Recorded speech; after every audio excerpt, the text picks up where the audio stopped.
Character കുറച്ചും കൂടെ പ്രേക്ഷകരിട്ട് എത്താനും അതൊന്ന് ഇമേഴ്സീവ് ആവാനുമാണ് നമ്മൾ 3D ആക്കിയത്. അപ്പൊ എനിക്ക് തോന്നുന്നത് അത് കുറച്ചും കൂടെ നമ്മളെ ഹെൽപ്പ് ചെയ്തിട്ടുണ്ട്. അപ്പൊ പേടി ഉണ്ടായിരുന്നില്ല. ഈ ഫാന്റസി എലമെന്റ് തന്നെയാണോ ഈ സ്ക്രിപ്റ്റ് സെലക്ട് ചെയ്യാനുള്ള കാരണം? അതെ ഈ ഒരു സംസാരിക്കുന്നുള്ള ഒരു ഈച്ച എന്ന് പറയുന്ന ഒരു കോൺസെപ്റ്റ് ഭയങ്കര രസമുണ്ടായിരുന്നു കേട്ടപ്പോ. പിന്നെ ഈ പറഞ്ഞാൽ ഭയങ്കര അടിപൊളി ടീമാണല്ലോ.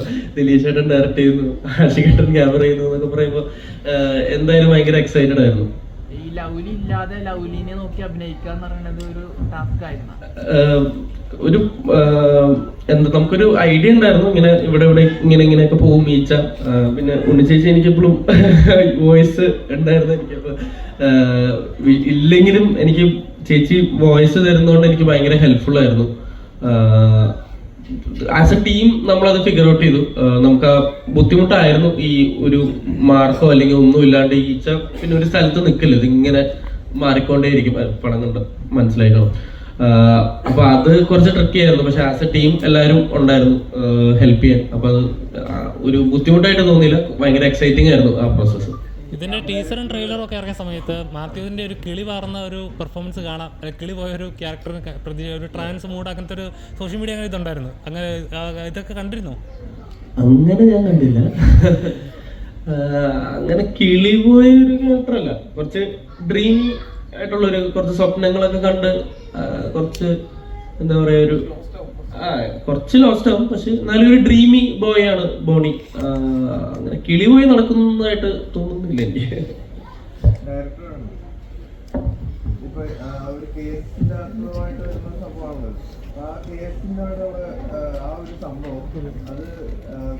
അതല്ലാതെ മറ്റൊരു കേസ് ആണെങ്കിൽ അത് കുറച്ചുകൂടി കുട്ടികൾക്കൊക്കെ കുറച്ചുകൂടി കണക്ട് ആവും എന്ന് എനിക്ക് തോന്നുന്നു. അപ്പൊ അത് എന്തുകൊണ്ടാണ് ഈ ഒരു കാര്യം തന്നെ എടുക്കാൻ കാരണം? ഇതിന് ഒരു ഇപ്പം നമ്മൾ പറയുന്ന എന്തെങ്കിലും ഒരു മറ്റൊരു കേസാണെന്നുണ്ടെങ്കിൽ ഇതിൻ്റെ ഒരു സോഷ്യൽ റിലവൻസിനെ കുറിച്ച് നമുക്ക് പറയാൻ പറ്റില്ല. അതിൻ്റെ ഒരു സബ് ടെസ്റ്റ് തന്നെയാണല്ലോ. അപ്പോൾ ആ സബ് ടെസ്റ്റിലേക്ക് പോകുമ്പം ഇത്തരം വിഷയങ്ങളിൽ മാത്രം ഇതൊരു വളരെ ചെറിയ കുട്ടികൾക്ക് വേണ്ടി ഡിസൈൻ ചെയ്തൊരു പടമല്ല. ഇതൊരു 13+ വരുന്ന കുട്ടികൾക്ക് വേണ്ടിയിട്ടുള്ള അല്ലെങ്കിൽ ആളുകൾക്ക് വേണ്ടിയിട്ടുള്ള ഒരു പടമാണ്. അല്ലാതെ ഇതൊരു നമ്മളൊരു പൂർണ്ണമായും കുട്ടികളുടെ ചിത്രം എന്ന അവകാശവാദമില്ല. അപ്പം ഇത്തരത്തിലുള്ള കണ്ടന്റുകളും കാര്യങ്ങളും പറയുന്നത് സമൂഹത്തിന് അതിൻ്റേതായിട്ടുള്ളൊരു റിഫ്ലക്ഷൻ ഉണ്ടാക്കാൻ സാധിക്കും. ഇപ്പം ഇതിന് പകരം നമുക്ക് മറ്റെന്തെങ്കിലും ഒരു എലമെന്റ് വെച്ച് ഒരു കേസിലകത്ത് പോയി എന്ന് വേണേൽ പറയാം. പക്ഷേ അതിൻ്റെ മറ്റുള്ള സബ് പ്ലോട്ടുകൾക്ക് കുറച്ചും കൂടെ ഹെൽപ്ഫുൾ ആയാൽ മാത്രമേ ഇത്തരത്തിലുള്ള സാധ്യതകൾ വരൂ. നമ്മളിതിനെ ഒരു ആനിമേറ്റഡ് ക്യാരക്ടറിനെ ആളുകൾ വിചാരിക്കുന്നത് ഇതൊരു കുട്ടികൾക്ക് വേണ്ടി മാത്രമുള്ള ഒരു ഏരിയ ആണെന്നൊരു ധാരണ, പൊതുവെ ഒരു പൊതുധാരണയുണ്ട്. അതല്ല, അഡൽട്ടായിട്ടുള്ള ആളുകൾക്കും ഇതിനെ നമുക്ക് സ്വീകരിക്കാൻ പറ്റുമ്പോൾ അത്തരത്തിലുള്ള കണ്ടന്റുകൾ അവരിലേക്ക് വരണം. അല്ലാതെ നമ്മളൊരു പൂർണ്ണമായ ഒരു ഫാന്റസി സിനിമയായിട്ട് അതിനെ വെച്ചാൽ അത് അങ്ങനെ ഇരിക്കും. അത് അങ്ങനെ ഒരു സിനിമയല്ല ഇതിൻ്റെ ഒരു ബേസ് ഐഡിയ.